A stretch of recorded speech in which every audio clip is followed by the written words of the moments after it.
네, 안녕하세요. 헝그리 스포츠입니다. 2022년도 스포츠 지도사 문제 한국체육사 해설을 시작하겠습니다. 일단 2022학년도 문제는 비교적 평이했는데 평이했던 것에 비해 새로운 내용이나 새로운 형식의 문제가 좀 나오면서 조금 시험장에서 당황을 했을 수 있다. 다만 이게 이제 많지는 않았다. 그래서 기존의 공부 방법으로 준비했다면 이 부분에서 충분히 60점 이상 합격에 도움이 되는 60점 이상 받으셨다 생각이 됩니다. 자, 한번 하나씩 보겠습니다. 자, 체육사 문제입니다. 체육사. 그래서 1번은 보통 체육사나 이제 사료, 시대 구분 이런 문제가 나오고요. 체육사는 이때까지 시험을 보면 되게 이런 개념 문제부터 해서 삼국시대, 고려, 조선, 개화기, 일제강점기 이렇게 순서대로 좀 나오는 경향이 있다. 그래서 공부하기 좀 수월하다. 일반적으로 이제 이 정의 부분은 잘 읽어보고 풀면 되고요. 시대 구분 문제는 책마다 좀 다릅니다. 그래서 자주 나오는 이 내용 이쪽은 좀 확실히 알고 가시면 좋을 것 같고요. 자, 한번 풀면 자, 연구 대상은 시간, 인간, 공간 등이 고려된다. 맞습니다. 체육과 스포츠를 역사적 방법으로 연구하는 학문이다. 맞고요. 연구 내용은 스포츠 문화사, 전통 스포츠사 등을 포함한다. 맞고요. 체육과 스포츠의 도덕적 가치 판단의 근거를 탐구한다. 이거는 스포츠 윤리의 설명이죠. 그래서 정답은 4번. 항상 문제 풀 때 내가 확실히 맞췄다라고 하는 답은 이제 문항 분포에 체크를 해주시고 요거를 이제 나중에 모르는 문제를 찍을 때 오답을 제낀 다음에 거기서 요거를 활용해서 푸는 거 이게 제일 중요합니다. 단시간에 점수를 올리기 위해서. 자, 2번 문제. 사료 문제 나왔네요. 사료는 이제 역사적인 자료 같은 겁니다. 그래서 보시면 사료 구분 방법은 학자마다 좀 다르다. 학자마다 좀 다른데 가장 대표적인 구분 방법이 이렇게 있다. 그래서 이 개념 정도 알고 가시면 어렵지 않게 항상 문제를 풀 수 있습니다. 일단 사료는 이제 물적 사료와 기록 사료로 나눈다. 유물이나 유적 등. 자, 유물은 뭐죠? 이제 물체죠. 움직일 수 있죠. 유적은 어디에 이제 공간 같은 거죠. 그래서 움직일 수 없다. 유물이나 유적 등 현존하는 모든 상태의 물질적 유산. 그래서 이전에 이제 기출문제에서 고구려 무용총 수렵도가 나왔죠. 그래서 사람들이 헷갈렸던 게 수렵도라고 해서 그림이었나 했는데 이거 이제 벽화였습니다. 벽화는 뭐죠? 움직일 수 없죠. 유적에 가깝죠. 자, 기록 사료는 두 가지로 나눈다. 자, 이렇게 문서로 남아있는 거 문헌사료, 무예 도보 통지, 조선체육계 이건 잡지였습니다. 잡지. 자, 구전사료는 이렇게 입에서 입으로 전해져 내려오는 민요, 전설, 시가, 회고담 등 이런 것도 기록사료다. 자, 문제를 한번 보시면 기록사료는 문헌사료와 구전사료가 있다. 맞고요. 물적 사료는 물질적 유산인 유물과 유적이 있다. 맞습니다. 기록 사료 중 민요, 전설, 시가, 회고담 등은 문헌 사료가 아니라 구전 사료다. 틀렸고요. 디귿 틀렸다. 리을 한번 보면 전통적인 분류 방식에 따르면 물적 사료와 기록 사료로 구분된다. 이게 전통적인 구분 방법입니다. 정답은 3번. 자, 부족국가와 삼국시대 신체 활동이 포함된 제천의식. 삼국시대에서는 제천의식이 제일 많이 출제가 됩니다. 기본적인 문제고요. 이처럼 이제 단순하게 나오는 문제가 좀 많다. 그리고 또는 보기의 내용을 주고 이게 삼국시대의 제천의식이다. 이렇게 유추할 수 있는 문제도 나오게 됩니다. 자, 요거는 왜 이제 제천의식이 왜 체육사 문제에 나오냐면 이 하늘의 제사를 지내는 행위인데 이때 이제 뭐 춤을 추고 노래를 하고 몸을 움직이면서 이런 활동을 합니다. 이게 일종의 체육 활동으로 보인다. 그래서 이 체육사적으로 유의미하기 때문에 문제로 나온다. 자, 요거는 외우는 방법은 여러 가지가 있습니다. 사람마다 다른데 제가 고등학교 때 배웠던 중학교인지 고등학교 때 배웠던 내용은 뭐 부영이랑 고동이랑은 이제 친구죠. 부영이랑 고동이랑 친구다. 그래서 둘이 동무가 맞제 이렇게 외웠습니다. 부영이랑 고동이는 동무 맞제 해서 부여는 영구, 부영이랑 고동이는 동무가 맞제 해서 시바는 시월제, 신라 가백을 따로 외워주시고 이렇게 외웠던 적도 있다. 사람마다 다릅니다. 요거는 쉬웠죠. 이렇게 외웠으면 옳지 않은 것은 정답은 부여 동맹이 아니라 영고였다. 자, 4번 문제. 자, 4번은 삼국시대나 통일신라 부분에서 화랑도는 이제 필수 문제다. 화랑도는 별표를 많이 쳐주십시오. 화랑도는 필수 문제다. 자, 관련한 내용은 역사적 내용은 거의 다 나온 것 같습니다. 이때까지 거의 다 나왔기 때문에 뭐 새로 나올 내용은 거의 없고요. 이 내용이 서로 이렇게 돌아가면서 조금 형식만 달리해서 나오니까 이거 확실히 다 알고 계셔야 되겠습니다. 자, 기억 보기부터 한번 보면 버프망 때의 종래 화랑도 제도는 개편하였다. 자, 요거는 이제 진흥왕입니다. 진흥왕 이전에는 이렇게 제도화 되진 않았고 전국적으로 만연했지만 진흥왕 시대에 와서 화랑도 제도를 국가기관으로 개편하였다. 그래서 틀렸고요. 자, 그러면 이제 리을만 보면 되겠네요. 이렇게 사지선다의 문제의 특징은 뭐냐면 한 개의 보기만 줄여도 두 개가 남는다. 보통 이렇게 문제가 되기 때문에 최대한 공부를 하면은 정답을 맞출 확률이 올라갑니다. 기억만 알면 4번 문제는 50%의 확률이죠. 자, 일단 리을부터 보면 한국의 전통 사상과 세속 5개를 근간으로 두었다. 자, 화랑도의 특징은 유교와 불교, 도교를 모두 통합한 그런 통합적인 정신, 삼위의 정신. 여기 한국의 전통 사상과 자, 원강대사의 세속 5개. 그래서 사군이충 요거부터 해서 요것도 중요하고요. 요거를 근간으로 두었다. 맞는 말. 국선도, 풍류도, 원화도라고도 불리었다. 맞습니다. 자, 편력, 입산, 수행, 주행, 천하 등의 활동을 했다.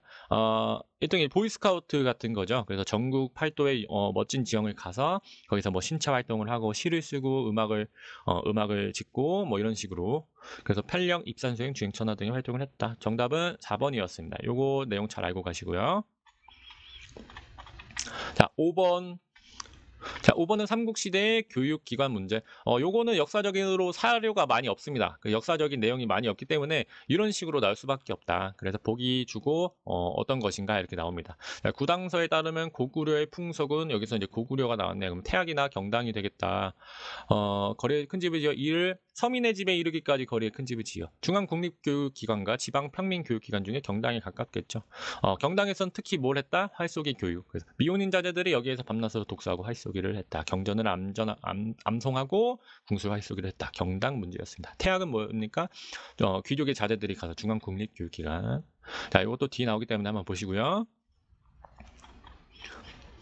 6번 문제 고려시대의 강예제에 대한 설명입니다. 자, 일단 고려시대와 조선시대의 이제 교육기관 중요합니다. 그 중에서도 무예를 가르치고 이제 체육활동을 가르친 곳이 더 중요하겠죠. 그래서 고려시대에서는 이렇게 관학과 사학이 많지만 뭐가 나온다? 요 강예제가 나온다. 자, 한번 설명을 드리면 국가가 운영하는 관학과 민간이 운영하는 사학이 있습니다. 그 중에서는 국자감이라고 하는 고려 최고의 교육기관이 있었다. 이게 처음에는 강좌 형식으로 운영이 됩니다. 7개의 강좌 운영. 근데 그 중에서 7번째 강좌가 강예제라고 하면서 이게 무학 관련된 강좌였다. 중기 후기에 이제 개편이 됩니다. 개편이 되면서 경사육학이라고 하는 학과 위주 중심으로 움직입니다. 그래서 국자학, 태학, 사문학, 유학, 사학, 서학, 산학. 그래서 강예제가 빠지게 됩니다. 어쨌든 초기에는 강예제가 있었다. 자, 고려시대의 무학 전문 강좌인 강예제가 개설된 교육기관은 그러면 정답은 국자감입니다.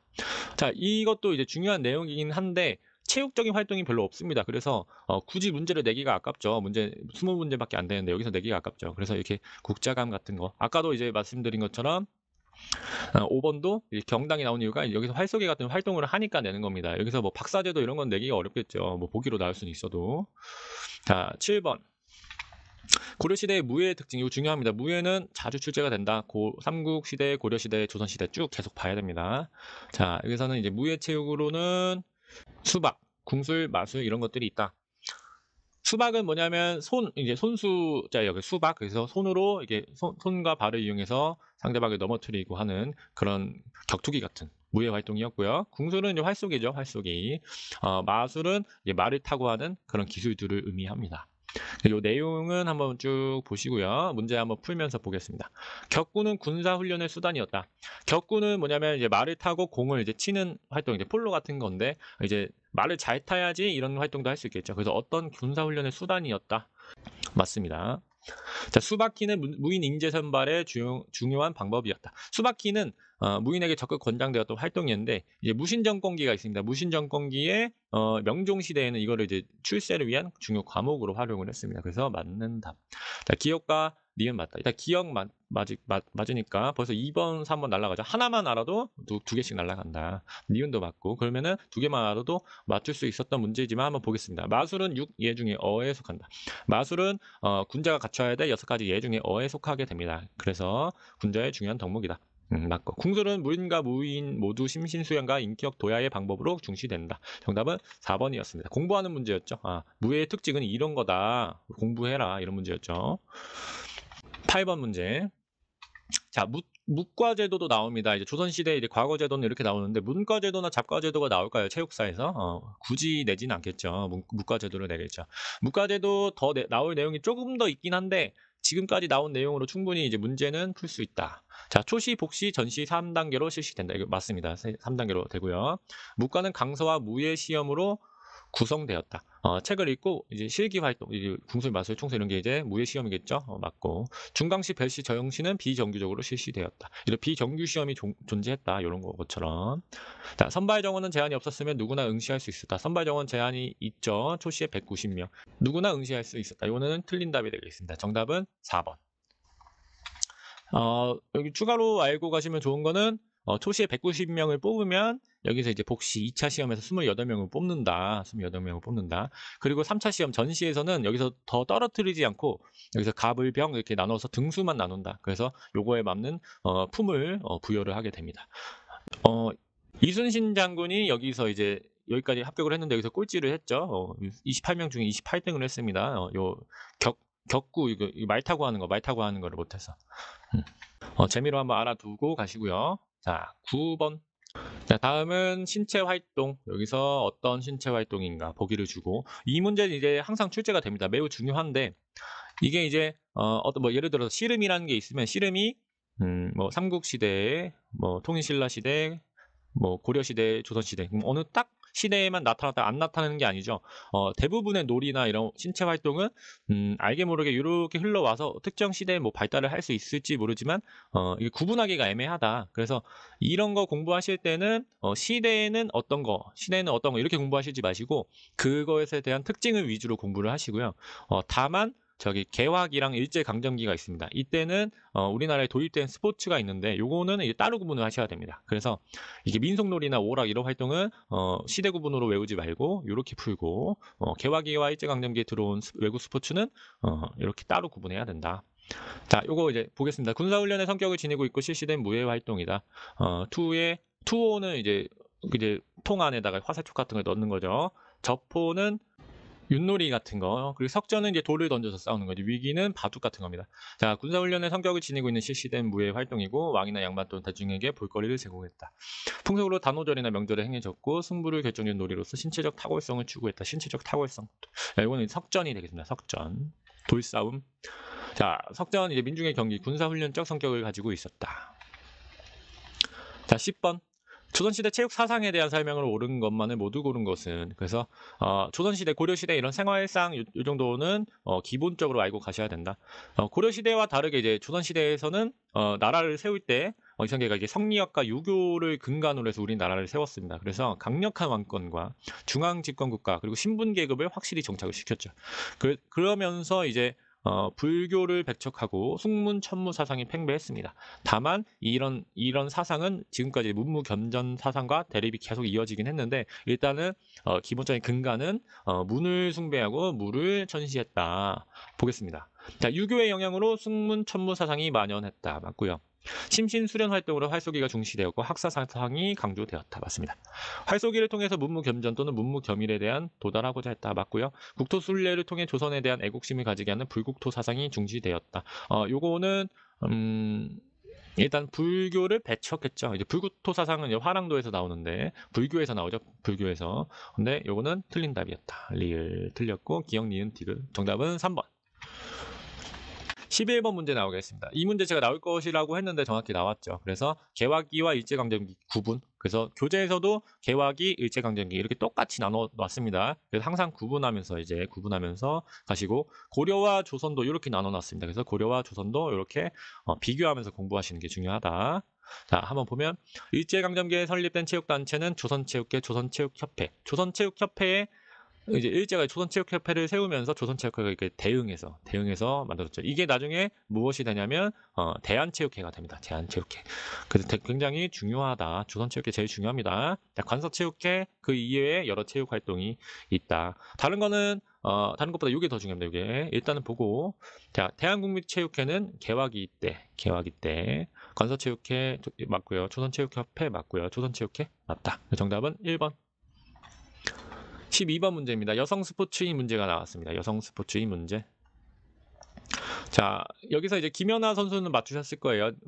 이 선수는 2010년 밴쿠버 동계올림픽 경기대회에 출전해 피겨스케이팅에서 금메달을 획득했다. 김연아 선수죠. 박신자 선수인지 김옥자 선수인지만 보면 됐었던 문제인데, 이걸 알고 푸셨던 분들은 없을 겁니다. 이거를 심도 있게 좀 공부하시지 않으면 다소 생소했다. 자, 일단 정답은 박신자 선수셨습니다. 박신자는 이제 67년에 여자 농구 선수권 대회에서 세계 베스트 1위로 선정되었습니다. 그전에는 세계 5위였다가 그 다음 대회에서 1위로 선정이 되면서 세계에서 가장 훌륭한 여자 농구 선수로 선정이 됐습니다. 그래서 여성 스포츠사가 일단 나오기 시작했으면 이 문제는 계속 나올 수가 있습니다. 그래서 제가 교재에 이렇게 정리를 해 두었습니다. 백옥자, 이엘리사, 이 여자가 최초로 뭐 메달을 딴 거, 뭐 현정아, 박세리, 뭐 장미란, 이상화, 김연아 이런 거. 그래서 이런 거는 필수적으로 알고 가시고 언제든지 문제가 계속 나올 수 있다.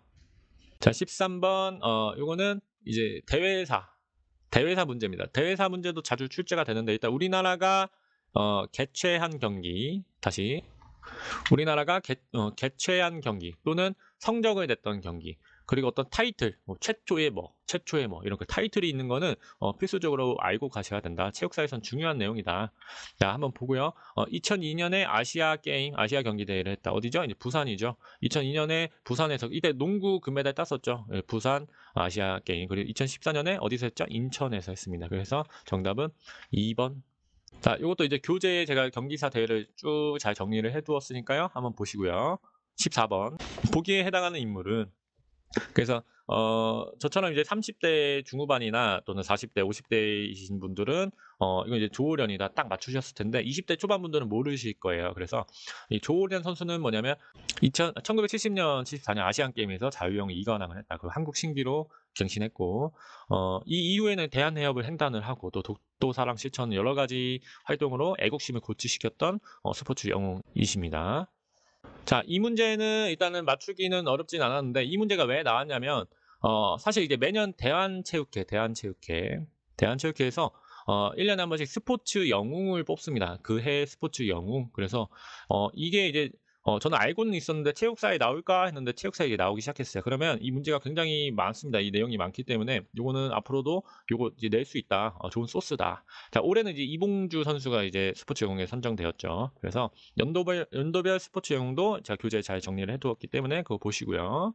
다음 문제. 개화기에 도입된 근대 스포츠 종목으로 옳지 않은 것. 이것도 제가 정확히 말씀드렸죠. 문제가 나올 것 같다. 그래서 문제가 나왔습니다. 개화기와 일제강점기 종목 주고 비교. 고려와 조선 비교. 항상 비교가 중요하다.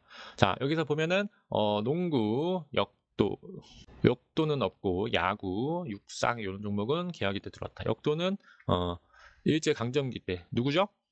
서상천 선생님이죠. 서상천. 이분이 이제 역도를 우리나라에 이제 가져왔다. 자, 16번. 광복 이전 조선체육회에 관한 설명으로 옳지 않은 것은 조선체육회, 대한체육회 이제 전신이죠, 전신. 그래서 이 전체적인 역사 알고 계셔야 됩니다. 자, 조선체육협회보다 먼저 창립되었다. 조선체육협회가 창립되면서 이것에 대한 대응으로 창립이 되었죠. 자, 조선의 체육을 지도 장려하는 것이 목적이었다. 맞고요. 첫 사업인 제1회 전조선 야구대회는 전국체육대회 효시이다. 맞습니다. 이게 이제 전국대회 효시이다. 효시는 뭐냐면 이제 소리 내면서 날아가는 화살을 효시라고 해요. 그래서 시작하는 것을 의미를 합니다. 그래서 효시였다. 고려구락부를 모태로 하였고요. 맞고요. 조선체육협회 나중에 강제 통합되었습니다. 정답은 1번. 자, 이 문제는 이제 별표. 자, 1936년 베를린 올림픽 일장기 마이스 사건. 이거 별표입니다. 우리나라 체육사에서 가장 그 하이라이트입니다. 그래서 일제강점기 아주 참혹하고 힘든 시기에 올림픽에 출전을 한 우리나라 선수가 금메달과 동메달을 차지를 했다. 이것도 대단하고요. 그 다음에 이 역사적 사건이 일어납니다. 이거 외국에서도 굉장히 유명하죠. 그래서 가슴팍에 있는 일장기가 너무 수치스러웠다. 그러면서 이 신문에서 낼 때 기자가 일장기를 삭제하고 이렇게 보도를 합니다. 이게 난리가 납니다. 그래서 동아일보는 일본에 의해서 무기 정간, 정지 먹고요. 관련자들은 다 뭐 연행되고 고문됐던 사건입니다. 우리나라한테는 일제 항거하는 어떤 민족주의 정신이 표출된 사례죠. 이때는 이미 일제 강점기가 한참 지났죠. 그래서 어느 정도 어떤 민족 활동 이런 것도 좀 이렇게 줄어들고 사람들도 이제 그냥 저냥 이렇게 사는 그런 시대였습니다. 근데 이런 거가 이제 다시 사람들의 이런 애국심, 민족주의가 확 올라가게 할 수 있는 그런 어떤 계기가 되겠죠. 이런 체육사적 사건 때문에. 자, 요거는 베를린 올림픽이었습니다. 베를린 올림픽. 자, 18번 보기의 기억 니은에 들어갈 알맞은 용어는, 자, 이렇게 아까처럼 타이틀, 최초의 뭐 이렇게 들어가는 거는 한국체육사에서 자주 출제가 됩니다. 꼭 알고 있어야 되고요. 자, 이렇게 올림픽 경기사, 올림픽마다 이제 일어났던 그런 사건들은 연도별로 굵직굵직한 것들이 있습니다. 그래서 이런 것들도 외워 두셔야 된다. 근데 무작정 외우기 어려우니까 이렇게 순서대로 그냥 천천히 보면서 여러 번 읽어보면 이해가 된다. 외우기보다는 그냥 이야기로 좀 이해하면서 외우는 것이 조금 더 오래 지속되겠습니다. 자, 일단은 문제를 보면 이 올림픽 대회에서 우리나라 여성이 최초로 금메달을 획득한 대회다. 서양순이 양궁 개인전에서 금메달을 획득했다. 이거는 84년도 LA 올림픽 요거고요. 니은, 이때는 우리나라가 광복 후 최초로 마라톤에서 금메달을 획득한 대회다. 광복 이전에 일제강점기 때 이제 손기정이 금메달을 따고 그 이후에 처음 이제 금메달을 땄기 때문에 이것도 이제 좀 이제 파급력이 있었다. 황영조 선수가 금메달을 땄던 건 바르셀로나 올림픽이었다. 그래서 정답은 2번입니다. 19번. 자, 보기의 설명과 관련이 있는 정권은, 자, 광복 이후의 체육사 문제는 주로 박정희 정권이나 노태우 정권, 전두환 정권 요 내용이 주로 나옵니다. 그리고 이 내용이 어느 정권인가 이렇게도 나오기도 하고요. 이 내용을 주고 연도별로 순서 맞추기 이런 문제가 자주 나옵니다. 특히 이 호돌이 계획은 딱 노태우 정부의 이제 국민생활체육진흥 3개년 계획 요거였죠. 요거 나오면은 노태우 정권 딱 나와줘야겠습니다. 이것도 중요한 개념이긴 한데, 자, 한번 보시고요. 자, 이 이후의 정권들은 이제 문제 내기가 아직 조금 어렵긴 한데, 왜 그러냐면 일단 큰 사건들이 이제 많이 없긴 없습니다. 근데 이제 제가 봤을 때는 요 공화국 때의 문제는 충분히 나왔다. 그래서 이 이후에 정권들의 역사적 사건들 주고 순서 맞추기 정도는 나올 수 있다. 예를 들어 2018년 평창 동계올림픽 나올 수 있겠죠. 아무리 뭐 전 정권이라 해도 나올 수가 있다. 뭐 이런 식으로 해서 순서 맞추기 정도는 나올 수가 있다. 자, 20번 문제였습니다. 2002년도 월드컵 축구대회 한일 월드컵이었습니다. 한일 월드컵. 이제 저 같은 분들이나 이제 저보다 나이 많으신 분들은 이거 그냥 왜 이렇게 쉬운 문제를 줬지 하겠지만, 이제 지금 청소년이나 이제 성인이신 분들, 청소년들은 없겠죠. 성인이신 분들, 이제 대학생이신 분들은 다소 이제 어려웠을 수도 있겠다. 자, 일단 한번 보면 이때 한국은 4강에 진출했고요. 한국과 일본이 공동으로 개최를 했습니다. 우리 한국만 하고 싶었는데 이게 진행이 안 됐습니다. 그래서 한국과 일본이 공동으로 개최했다. 한일 월드컵이다. 자, 한국과 북한이 단일팀을 구성하여 출전했다. 아니죠. 이건 아닙니다. 한국이 길거리 응원을 온 국민문화축제의 장이었다. 맞습니다. 붉은 악마, 여기 대단했죠. 정답은 3번이었다. 이런 것도 좀 쉬운 문제였다. 자, 2023년 문제 예상을 하겠습니다. 일단은 쭉 가서 일제강점기 이전까지의 체육사 문제는 내년에도 이제 동일하게 나올 것 같다. 그래서 중요한 내용 위주로 잘 챙겨 가시고요. 광복 이후의 문제는 지금까지 박정희 정권, 노태우 정권, 뭐 전두환 정권 이렇게 나왔는데 뭐 플러스 대한체육회, 남북한 체육사. 근데 이제 좀 포화가 됐다. 문제 내용이 포화가 됐다. 그래서 지금 뭐가 나왔냐면 스포츠 영웅 나왔고요. 스포츠 영웅. 여성 스포츠사를 이제 건드렸죠. 그래서 요거 이제 내기 시작하면 낼 게 엄청 많아서 아마 요거 당분간 좀 나올 것 같습니다. 그래서 이쪽은 대한체육회 들어가면은 잘 나오긴 하는데 제 교재에도 있기 때문에 한번 보시고요. 여성 스포츠사도 여러 교재에 나오는데 제 교재에 잘 정리되어 있으니까 한번 보고 가시길 바랍니다. 자, 이렇게 이제 순서대로 천천히 이해하면서 공부하고, 이제 필요한 부분은 아까 말씀드린 대로 어떤 암기 방법, 자신만의 암기 방법으로 사용해서 공부하시면 충분히 한국체육사는 좋은 점수 받을 수 있으실 겁니다. 네, 이상으로 2022학년도 한국체육사 기출문제 해설 강의를 마치겠습니다. 감사합니다.